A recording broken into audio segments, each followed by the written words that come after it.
ಸಾಧನೆ ಬಹಳ ಸಾಧನೆ ಮಾಡಿದ್ದಾರೆ ಕಾಂಗ್ರೆಸ್ದವ್ರು. ಹಿಂಗಾಗಿ ನಾವು ಅವರಿಗೆ ಅಭಿನಂದನೆಯನ್ನು ಹೇಳ್ಬೇಕು. ಸಾಧನೆ ಏನಪ್ಪಾ ಅಂತಂದ್ರೆ ರೈತರ ಪಂಪ್ ಸೆಟ್ 1,000% ಹೆಚ್ಚು ಮಾಡಿದ. ಎಷ್ಟು? 1,000%. 1,000 ಯಾಕೆ 1,100% ಹೆಚ್ಚು ಮಾಡಿದ. ಇದು ಸಾಧನೆ ಅವ್ರದ್ದು. ರೈತರ ಬೆನ್ನೆಲುಬು, ರೈತರ ಸರ್ಕಾರ ಅಂತ ಹೇಳಿ 1,100% ಹೆಚ್ಚಿಗೆ ಅವ್ರನ್ನ ಕಡೆಯಿಂದ ರೊಕ್ಕ ವಸೂಲಿ ಮಾಡುವಂತಹದ್ದು ಸಾಧನೆ. ನೀರಿನ ಶುಲ್ಕ ಸುಮಾರು 55% ನೀರಿನ ಶುಲ್ಕ ಹೆಚ್ಚು ಮಾಡಿದ್ದಾರೆ. ಕೆಲವು ಹೇಳ್ತೀನಿ ಮೆಟ್ರೋ ರೈಲು ಬೆಂಗಳೂರಿನಾಗ ಮೆಟ್ರೋ ಐತೆ ಅಂತ ಹೇಳಿ ಜನ ಮೆಟ್ರೋನಾಗ ಅಡ್ಡಾಡ 400% ಎಕ್ಸ್ಟ್ರಾ ತಗೊಳ್ಳುವಂಥದ್ದು ಕೆಲಸ ಮಾಡಿದ್ದಾರೆ. ಎಲ್ಲಕ್ಕಿಂತ ಹೆಚ್ಚು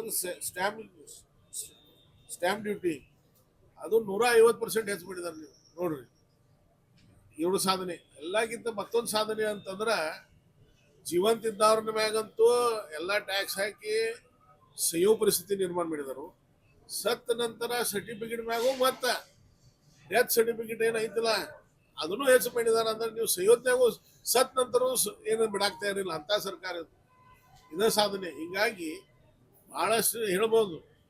ಆದ್ರೆ 600% ಪಾರ್ಕಿಂಗ್ ಶುಲ್ಕ 600% ಹೆಚ್ಚು ಮಾಡಿದ್ದಾರೆ. ಯಾವಾಗ ಯಾವ್ದು ಸರ್ಕಾರ ಒಳಗೆ ಆದಿತ್ತು ಅಂದ್ರೆ ಈ ಸರ್ಕಾರದ ಸಾಧನೆ ಏನಂತಂದ್ರೆ ಏನು ಜನರಿಗೆ ಜೀವನ ಉಪಯೋಗಿ ವಸ್ತುಗಳಿರ್ಬೋದು, ಜನರಿಗೆ ಬೇಕಾಗುವಂತಹ ಏನು ಇವತ್ತ ಸಂಚಾರ ವ್ಯವಸ್ಥೆ ಇರ್ಬೋದು ಅಥವಾ ಮನೆ ಇರ್ಬೋದು, ಹಾಲ್ ಇರ್ಬೋದು, ಸಾಮಾನ್ಯ ಜನರಿಗೆ ಟ್ಯಾಕ್ಸ್ ಮುಖಾಂತರ 3 ಪಟ್ಟು 4 ಪಟ್ಟು 10 ಪಟ್ಟು ಹೆಚ್ಚು ಮಾಡಿ ತಮ್ಮ ಸಾಧನೆಯನ್ನು ಮಾಡಿದ್ದಾರೆ. ಇದೇ ಸಾಧನೆ ಐತಿ. ಟ್ಯಾಕ್ಸ್ ಹೆಚ್ಚು ಮಾಡೋದು ಸಾಧನೆ ಮಾಡಿದ್ದಾರೆ. ಅಭಿವೃದ್ಧಿ ಕೆಲಸ ಯಾವ ಮಾಡಿಲ್ಲ.